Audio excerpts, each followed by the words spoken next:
Hi guys and welcome back to my channel. आज के इस वीडियो में मैं बात करने वाला हूँ ब्लॉकचेन के बारे में। और रिसेंटली तो नहीं कहेंगे, लेकिन कुछ समय से ट्रम्प एडमिनिस्ट्रेशन ने इस पे बहुत ज़्यादा वर्क किया था। और मुझे लगता है कि ब्लॉकचेन एक बहुत ही अच्छी टेक्नोलॉजी होगी। तो आज का टॉपिक जो है वो ब्लॉकचेन पे है। Also I think learning blockchain can be one of the strategic moves as well in the current scenario. और देखा जाए तो जॉब मार्केट बहुत ही ज़्यादा कह सकते हैं कि टफ हो चुका है। और इस रीसेंट ट्रेंड को देखते हुए मेरे ख्याल से blockchain would be one of the best options to choose from and learn new topics as well.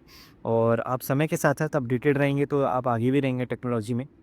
तो सबसे पहले ब्लॉकचेन लर्न करने से पहले हमें कंप्यूटर साइंस के जो बेसिक स्किल्स हैं वो हमें पता होने चाहिए, जैसे कि डिस्ट्रीब्यूटेड सिस्टम्स हो गया, फिर आपका डेटाबेस हो गया, नेटवर्किंग के जो बेसिक्स हैं वो आपको आना बहुत ज़रूरी है। ऑल्सो जो कोडिंग के स्किल्स हो गए, जैसे कि पाइथन है और जावास्क्रिप्ट जो कि वेब 3 के लिए यूज़ किया जाएगा, और गो जो कि एक इंफ्रास्ट्रक्चर है जो कि बेसिकली ब्लॉकचेन बनाने के लिए दिया जाता है। तो आपको इन सब चीज़ों की जानकारी होना बहुत ज़रूरी है।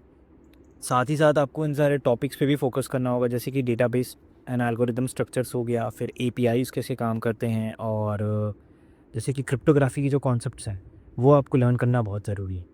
तो अब आते हैं ब्लॉकचेन के कोर कॉन्सेप्ट्स में और बात करते हैं कि कौन कौन से कोर कॉन्सेप्ट्स आपको लर्न करने होंगे।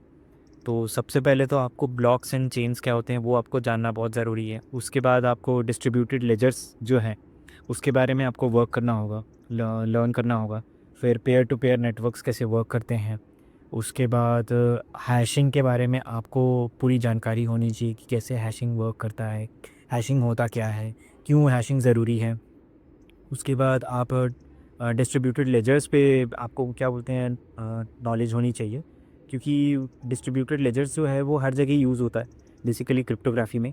सो वो भी एक कॉन्सेप्ट है जो आपको पता होना चाहिए। उसके बाद आई गेस कॉन्सेंसस मैकेनिज़्म के बारे में आपको पता होना चाहिए। फिर पब्लिक और प्राइवेट कीज़ क्या होते हैं, इन सब चीज़ों के बारे में भी आपको मालूम होना चाहिए कि पब्लिक और प्राइवेट कीज़ यूज़ कैसे किए जाते हैं। दूसरा तरीका जो आप अपना सकते हैं वो ये है कि आप जो फेमस क्रिप्टो करेंसीज़ हैं, जैसे कि इथेरियम हो गया, बिटकॉइन हो गया, आप उनको पढ़ सकते हैं। और इसके अलावा जैसे कि आपको ये भी देखना होगा कि how do miners work, how are transactions verified in that network, nodes कैसे वर्क करते हैं, इस पे भी आपको जानकारी रखना बहुत ज़रूरी है। तो अब बात करते हैं मेन टॉपिक के बारे में, जो कि है स्मार्ट कॉन्ट्रैक्ट डेवलपमेंट। और यहाँ से हमारा जो प्रोग्रामिंग लैंग्वेज है वो चालू होता है। तो सबसे पहले आपको सॉलिडिटी करके एक लैंग्वेज है जो कि स्मार्ट कॉन्ट्रैक्ट की लैंग्वेज है, वो आपको लर्न करनी होगी। और इसके बाद आप सिंपल सिंपल प्रोग्राम्स लिखना चालू करिए, जैसे कि एनएफटी कॉन्ट्रैक्ट्स लिख सकते हो, टोकन के कॉन्ट्रैक्ट्स कैसे लिखे जाते हैं, और जो टूल्स हैं जैसे कि रिमिक्स आईडीई और हार्ड हैट करके जो टूल्स हैं वो भी आपको लर्न करना होगा इस पूरे सिनेरियो में। चौथा स्टेप जो आप लर्न कर सकते हैं या फॉलो कर सकते हैं वो ये है कि इथीरियम का जो इकोसिस्टम है वो आप लर्न कर सकते हैं। और इसमें सबसे इम्पॉर्टेंट चीज़ जो है, या वेब 3 की जो डेवलपमेंट है वो सबसे ज़्यादा इथीरियम में ही होती है।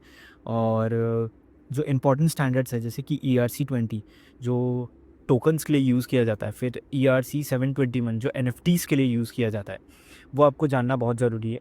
और ऑल्सो आपको इन चीज़ों का नॉलेज रखना ज़रूरी है कि वॉलेट्स कैसे वर्क कर सकते हैं ब्लॉकचेन के साथ। और मेटामास्क करके एक टेक्नोलॉजी है जिसको आप यूज़ करके ये चीज़ लर्न कर सकते हैं कि कैसे वॉलेट्स वर्क करते हैं। तो अब आते हैं वेब 3 डेवलपमेंट में, जहाँ पे आपको ब्लॉकचेन को एप्लीकेशन से कनेक्ट करना होगा। और इसके लिए आप बेसिकली जो वेब 3 एप्लीकेशन है वो लर्न कर सकते हैं।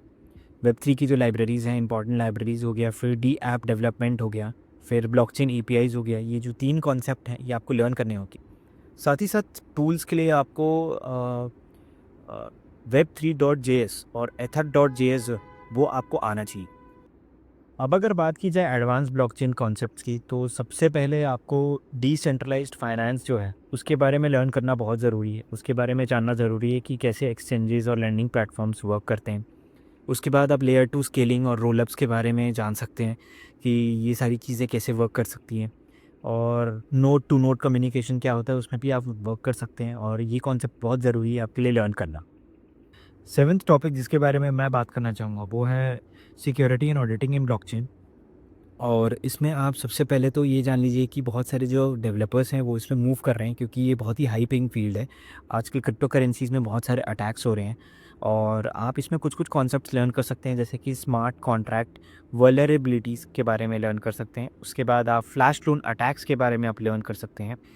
तो ये कुछ ऐसे टर्म्स हैं जिसके बारे में आप लर्न कर सकते हैं, सीख सकते हैं। और या दिस इज़ इट।